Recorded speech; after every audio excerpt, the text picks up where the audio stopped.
araw nasunog si Auntie Claire, sinupalpal ng isang reporter. Taga ano pala yun? Taga ABS-CBN. Maangas na yata ang ABS-CBN ngayon.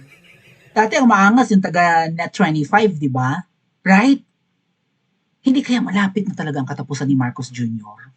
Kasi ang mga media bumabanat na eh. Ang Rappler noon hindi nagki-criticize sa ano 'di ba, sa Marcos admin. Nalaman namin ng aking kapatid na bunso, kung kilala niyo siya, na ang unang-unang media na sinilaw ng babaeng ahas sa Datong ay yung medyang ano, yung ang CEO ba yun siya? Yung tomboy na kutis by Hug, right? Yung sexiest woman daw in the Philippines, naging sexiest woman. Sino nga yon? Siya yata yung CEO ng media na yun eh. Pero considered vlog lang yun, wala naman silang TV station. Pero may YouTube sila at millions ang followers, meron ding Facebook account. Oo. Na di umano'y tumatanggap yan sila ng ano no ng pera through PDC ba yun? Philippine Depository Receipt, PDRs, right? Yung kutis bayad ng tomboy na magaspang ang balat na parang marami siyang psoriasis or something. Sino nga yun? Paki-comment sa comment section. Yan daw yung unang sinilaw ni babaeng ahas sa Datong. Yung kanilang media na yan. And then eventually, na-conquer nila yung mainstream. Kasi even si Tamba, namimili yan, di ba, ng mga radio station, namimili ng mga shares, right? Or stocks sa mga TV networks. Ganyan, ang alam ko nga, parang si Tamba na yung may pinaka malalaking shares of stocks ng mainstream eh. So, but despite that, taga-ABS-CBN ba tong babaitang ito? Sinupalpal niya si Auntie Claire, na palakpak naman talaga ang lahat eh. Kasi dati si Eden Santos lang ng Net25 ang bumabardagol kay Auntie Claire. And then nagkasagutan si Auntie Claire, 'di ba, nung nakaraan, mga ilang araw pa nakakalipas, si Auntie Claire tsaka si Malutikia, pinagsama sila sa isang program. Correct ka dyan, Ate Ruthie, correct ka dyan. Na-discover namin yan ni Bunso. Yan ang unang nasilaw ng Datong ni Anis, babaeng ahas. At nung nalaman siguro ng media na nasilaw sa Datong yan at malaki ang napala, nainggit yung ibang media, nagsipaggayahan. Kaya sumipsip ang media, right, sa Ngiwi admin. Pero ngayon, bumabanat na. To my surprise, taga-ABS-CBN ang sumupalpal kay Auntie Claire. Basahin ko lang, at bakit nasama dito si Jam Magno? Si Jam Magno raw ay tumatanggap ng 600,000, ito yung binabanggit ko sa inyo kanina, tumatanggap ng 600,000 monthly allowance. Kasi si Jam Magno yung parang tiktokerist na sumikat, di ba?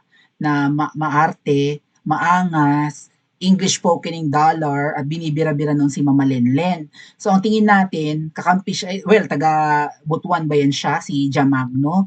So, supporter to ni VP Sara eh, plus taga Mindanao pa, plus binabanatan si Lenny Lugs. So, mortal na kaaway inaaway ng bonggang-bongga ni Lenny Lugs noon si Tatay Digong, di ba? Laging may pambara si BFF Lenny Cook sa mga hakbangin ni PRRD. Lagi niyang kinokontra, lagi niyang binabatikos, umiiyong-iyong lang din naman kung nagsasalita, pero daldalera rin si BFF Lenny na ngayon nananahimik na sa Naga. At ang sabi ang Naga raw ay ang lala ng problema sa droga. Masakit na ang ulo ng BFF Lenlen ko, no? Nagmukhang gurami ngayon si BFF Lenlen ko, mga ating. Si BFF Lenny tumanda sa konsumisyon sa Naga. Baka naman hindi niya naalagaan ng skincare ang kanyang balat. Nanguluntoy ng bongga si BFF Lenlen eh. Pinapatakbo kasi si BFF Lenlen sa 2028, takbo daw ulit sa pagka-presidente, ayaw ni BFF Lenlen. Siguro na-stress si BFF Lenlen sa sa mga bashings. Sa gastusin din nung tumakbo siyang presidente nung 2022, di ba? And I don't know kung anong dahilan ni BFF Lenlen ko at nananahimik na lang ngayon sa Naga City.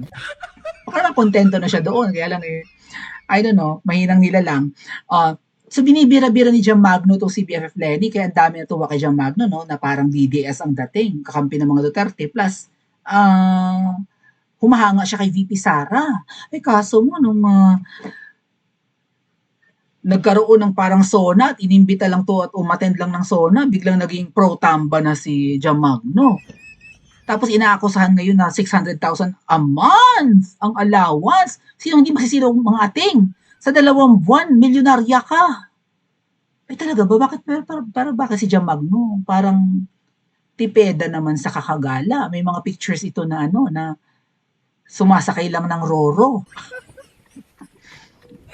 Maglo-local tour sa Pilipinas pero parang Roro ang sinakyan, barko lang. Eh dapat eroplano ka. Ako nga nag-eroplano eh.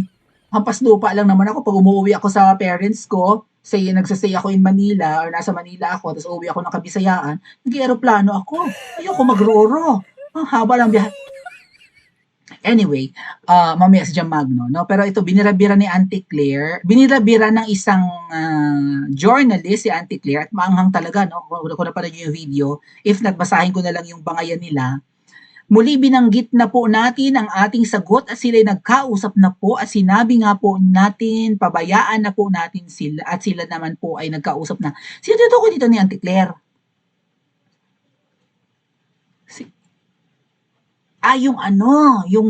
Ito yung si Bersamin. Right? Si Bersamin na nag-resign kuno kasabay ni Amina Pangandaman, pero ang sabi ni Bersamin, hindi ako nag-resign. Nagulat na lang ako na may tumawag sa akin at pinagre-resign ako. At ang sabi po, ang tumawag kay Bersamin, Lucas Bersamin, yung little president ni Niwe, yung executive secretary na, yung pumalit kay Attorney Vic Rodriguez, yung si Justice Bersamin. Nag-resign na raw dahil ang dating ay parang sila ni Amina Pangandaman at saka yung anak ni Bersamin at yung a certain mahirap Chaygiv whatever ang hirap i-pronounce na pa Chaygiv whatever na parang sila daw yung utak sa 100 billion na insertions or something. 'Di ba na totoo ang insertion pero ang nakatanggap nung billion-bilyong insertions ay hindi si Marcos Jr. kundi sina Bersamin at sina Amina Pangandaman. Di ba nag-resign daw yung dalawa? Sabi ni Bersamin, hindi ako nag-resign. May tumawag sa akin at sabi ay mag-resign na raw ako. Hindi pa naman ako, parang ganun sabi ni Bersamin, di ba? Ang tumawag daw ay yung babaeng ahas. So ang pala desisyon sa bansang Pilipinas ay yung babaeng ahas. Ganun ba yon? O ito yung sinasabi ngayon ni Auntie Claire na tinatanong nga, nakapag-usap na raw si Marcos Jr. at si Bersamin. Kasi parang sinabi ng palasyo, nag-resign, di ba? Nag-resign. Ganito ang technique nila para hindi sila magmukhang masama, mga adet kuya. Cleansing, di ba? Nagsabi pa nga si Ngiwi na i-appoint daw niya as ambassador to the, migrant workers in Europe or Filipino workers in Europe si babaeng ahas. Di ba? I-appoint na raw niya as cabinet member niya or part ng kanyang cabinet. Diyos ko, i-appoint mo siya naman ang pala desisyon. So nagkausap na raw ba si Ngiwi? Ito ba yung sinasabi ng Auntie Claire? Ay binara siya nung reporter na babaeng taga ABS-CBN. Pangalan? Katrina Domingo. Ay maangas yung babae. Napanood ko yung video. Ma'am, sorry, hindi namin pwedeng pabayaan because the taxpayers who are funding the government and are actually paying the salaries of this administration, including you, Auntie Claire, is actually asking for the truth from the palace. So parang bini-verify siguro nung Kat, no, na ano ba talaga? Nag-resign si Bersamin o sinipa nyo? Kasi ganyan, di ba? Parang forced resignation. Magpadala kayo ng resignation letter nyong lahat. And then, titingnan namin kung sino yung aaprobahan namin. Di ba? Tapos ang palalabasin, nag-resign kasi yan, inaprobahan lang namin. Parang tado, di ba? Ayaw masabi na naninipa, pero ang katotohanan, naninipa naman talaga. Ba't ayaw pag malaking Ngiwi na nanipa kayo? Ay, mukhang masama. Sukang-suka naman ang mga Pilipino sa inyo. Katama dito si nakapag-usap na raw si Marcos Jr. ba? At saka si Bersamin? Pabayaan na po natin sila. At sila naman po ay nagkausap na. Huwag na raw ungkatin ang... Is this the one? Ay, hindi pwede. Nagtatanong, ano ba talaga? Oh, kayo pinapasweldohan namin kayo tapos ayaw yung hindi kayo transparent? Ayaw yung i-disclose ang gustong malaman ng mga Pilipino? Maldita tong Auntie Claire, nakakita yata ng katapat. Kaya lang, ang hirap ng trabaho ni Auntie Claire, right? Lahat ng kapalpakan at 'di ba, controversy na kinasasangkutan ng Marcos admin, siya ang tagasalag, siya ang tagasalba. So ang sabi ni Rowena Guanzon, ang hirap ng trabaho ni Auntie Claire. Dapat doble sa 600k ni Jam Magno monthly ang sweldo. Ay, pumasok ko dito sa usapin ni Jam Magno. So isinisiwalat ni Rowena Guanzon na 600,000 ang nare-receive ni Jam Magno monthly. That's more than 500,000 a month, mga kababayan. Oh, pero since mas mahirap ang trabaho ni Auntie Claire kaysa kay Jam Magno, dapat times 2. So dapat 1.2 million ang sweldo ni Auntie Claire sa sobrang hirap ng kanyang trabahong ipagtanggol si Ngiwe. Hirap na hirap siyang magpaliwanag, hirap na hirap siyang mag-twist, kailangan Duterte lagi ang masisisi, di ba? Laging bukang bibig ni Auntie Claire, kasalanan ng Duterte, ganyan-ganyan. Oh.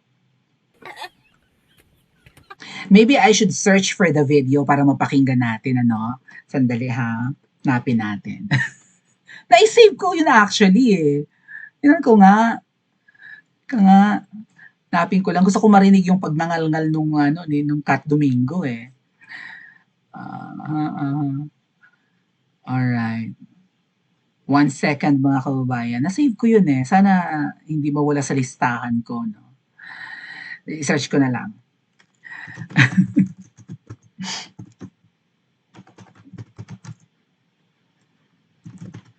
Kat Domingo, di ba? Okay. So, marinig eh. Papakinggan natin mga ating. Let's listen sa bangasan na hirap na hirap si Auntie Claire. Pero malay nyo naman, di ba, doble na talaga yung sweldo ni Auntie Claire. Hirap na trabaho niya eh. O, pakinggan nga natin mga dad kuya. Next question, Katrina Domingo, ABS-CBN. Morning, Undersecretary. The former Executive Secretary denied that he resigned out of his own accord. So ano po yung totoong reason kung bakit po siya tinanggal at sino po yung nagpatanggal?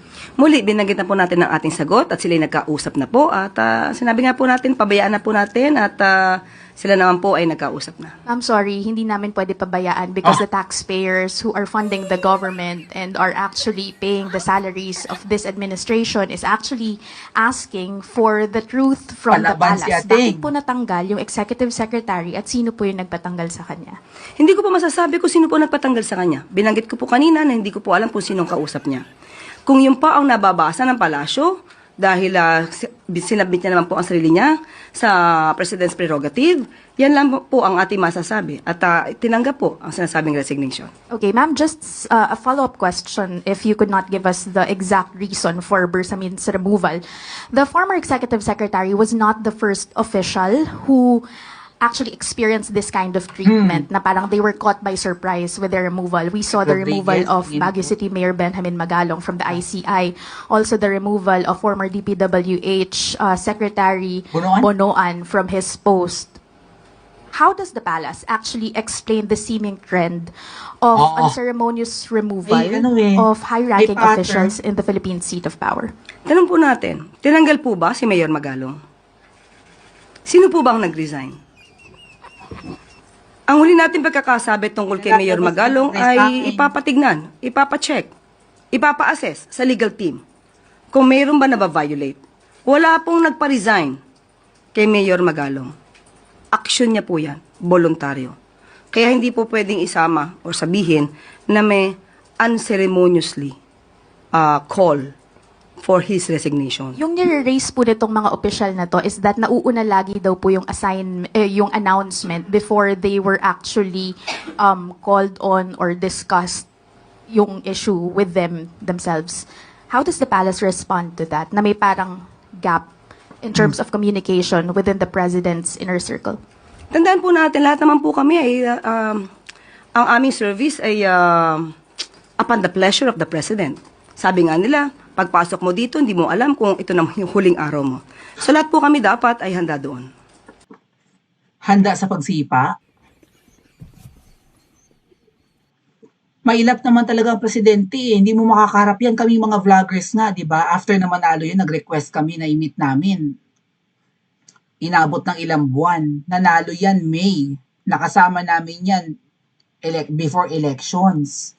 And then ang sumunod na buwan na ano yon, September ba kami pinapunta ng Malacanang. So, June, July, August, September. Inabot ng 4 na buwan na bago nakasama ulit ng mga vloggers. Hindi talaga yan, nagpakumbaba lang yan nung panahon ng kampanyahan. Pero elite yan eh. Mata pobre, masama ugali, plus ang asawa pa ay So hindi talaga yan makakaharap or makakausap. Si ano 'di ba? Sino ba 'to? Yung si matanda, yung kaaway ni Miss Marlica. Sino yung matanda? Yung taga UP na profesora. Clarita Taratara, sabi ni Miss Marlica. Clarita yun, 'di ba? Clarita Carlos. Kapangalan pa pala ni Claire. 'Di ba sinipa raw 'yon? Nagpasalamat pa nga siya sa generous allowance. May pattern talaga. So, kung kayang sipain ang mga appointees, kaya ring sipain ang mga vloggers. So far, mga vloggers, mga ano pa rin, kailangan nila ang mga vloggers, no? Kasi habang tumatagal, dumarami yung mga kritikong vloggers, eh. Anyway, hindi sila gumagastos ng malaki sa mga vloggers, pero ating malaki ang 600,000 pesos sa monthly.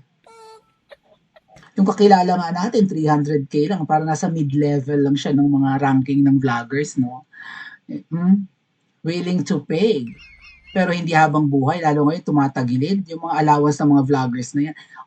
Kaya pala pati mga double agents, double time sa pagkikritiko kay Spokes Harry Roque, pati ako, no, ayaw tantanan. Ay, may something talaga mga ating. Nalalapit na ba ang katapusan ni Ngiwi at ng mga magnanakaw? Pa-comment po sa comment section at mag-like and subscribe din po kayo.